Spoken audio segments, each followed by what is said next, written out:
Dase, round 1. Round 1 game. Hey! Ang tagal niyang pahinga. Ngayon nagbabalik bang voluntaryo? Pinapanood ko na tong supot simula pa lang nung supot pa ako.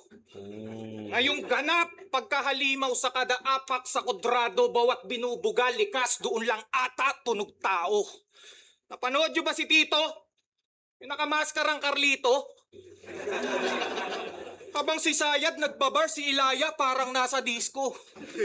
Yung resibo nasa video, sayaw na pang-apokalipto. Nung mapagod nasa backstage si Plasma, pinapahiran siyang katingko.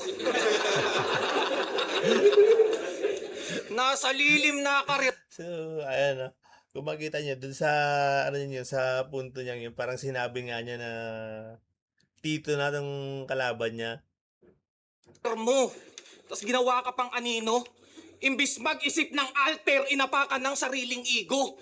6 years ka walang battle, walang init.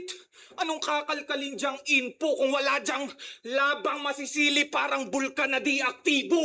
At nagmask pa tong si Ulol. Step pa lang walang dudang siya.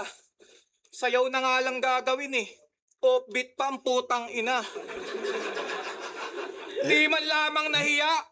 Ikaw yon, huwag kang magkaila. Litaw pagiging aktivista, pati paan niya parehas kaliwa. Nung ginawa kang props ni Sayad pagbuo ng sangkap, ikaw na ata ang may sayad dahil moves mo ang wak. Paano mapupusoy si Lucas ginamit na ulo palpak? Huling alas ka doon ni Sayad tapos puro padyak.